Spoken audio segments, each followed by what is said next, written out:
E se a nossa existência fosse, na verdade, uma grande jornada de ida e volta? Hoje, a gente vai mergulhar num modelo de consciência que é simplesmente fascinante. Ele basicamente mapeia essa viagem, a descida da consciência para o mundo da matéria e depois a sua longa, longa escalada de volta para a fonte. É uma verdadeira viagem cósmica e o nosso mapa já está na mão. Olha, a ideia central por trás de tudo isso é muito poderosa e está perfeitamente resumida aqui. O que isso sugere é que a nossa verdadeira essência não é o corpo físico, sabe? É algo muito, muito maior.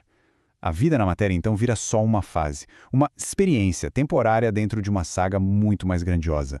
Ok, para a gente entender essa jornada não tem jeito, a gente precisa de um mapa. E é exatamente por aí que vamos começar, explorando a cartografia da consciência, um guia que traça o caminho que, segundo esse modelo, toda forma de vida percorre.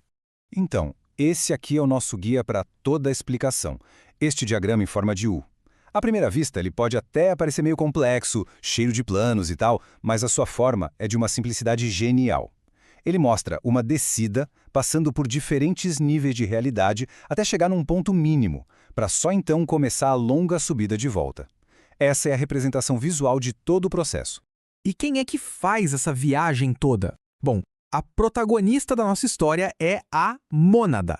Dá para pensar nela como uma centelha divina, sabe? Uma unidade de consciência que sai da grande fonte para embarcar nessa odisseia incrível de evolução através da matéria. Agora que a gente já conhece a nossa viajante, vamos focar na primeira metade da jornada, a descida. E o ponto mais importante aqui é o seguinte: isso não é uma escolha consciente. É descrito como um impulso, algo irresistível, um mergulho automático em águas cada vez mais e mais densas da matéria. De volta para o nosso diagrama, o foco agora está todo nessa seta aqui, a descendente. Ela representa exatamente esse fluxo, esse impulso que leva a mônada a mergulhar através de planos que vão ficando cada vez mais densos, passando por níveis como mental, astral, sempre em direção ao mundo físico. E o ponto crucial é esse. Durante toda essa descida, a evolução acontece sem que a mônada tenha consciência do processo. Ela não tem poder de escolha.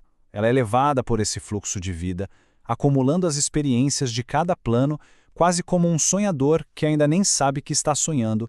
A fonte original usa uma analogia que eu acho brilhante para ilustrar essa fase. A mônada é como uma criança pequena, guiada por forças maiores que a orientam.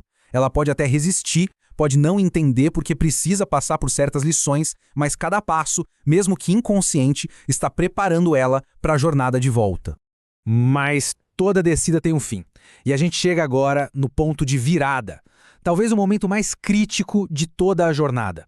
É o fundo do poço, sabe? A imersão mais profunda na matéria, onde aquele impulso para baixo finalmente para e o potencial para o retorno, para a subida, pode começar a surgir. De acordo com este modelo, o ponto mais fundo desse mergulho é atingido lá no reino mineral, dentro do nosso plano físico.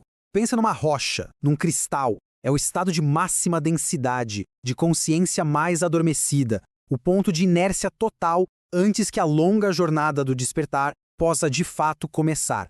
Olhando aqui no nosso diagrama, esse é o ponto A.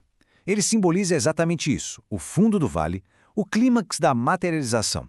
É a partir deste ponto e somente a partir daqui que a longa jornada de volta para casa, em direção ao espírito, pode finalmente ter início. Depois de atingir o ponto mais baixo, começa a segunda metade da viagem, a subida. E a grande virada aqui é a passagem da inconsciência para a consciência. A escalada de volta não é automática, ela se torna, pouco a pouco, um ato de vontade, de autoconhecimento. A seta verde no nosso guia visualiza justamente esse fluxo ascendente.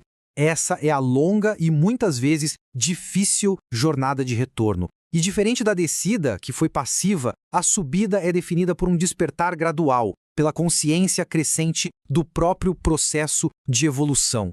A fonte usa uma imagem bíblica super poderosa para descrever essa ascensão, a escada de Jacó. É uma metáfora perfeita, né? Não é um salto, é uma subida gradual, degrau por degrau, atravessando de novo todos os planos da existência, mas, dessa vez, de forma consciente, em direção à fonte original.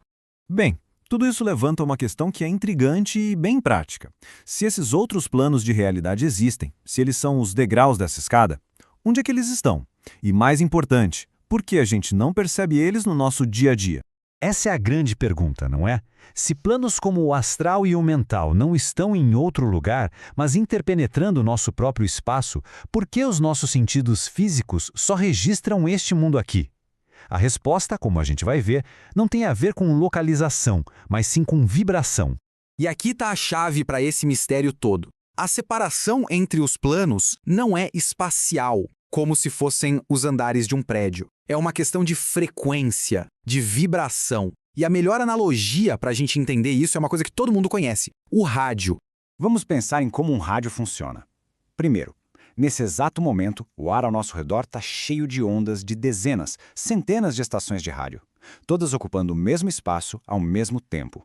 Segundo, o aparelho, o receptor, usa um sintonizador para focar em uma única frequência por vez.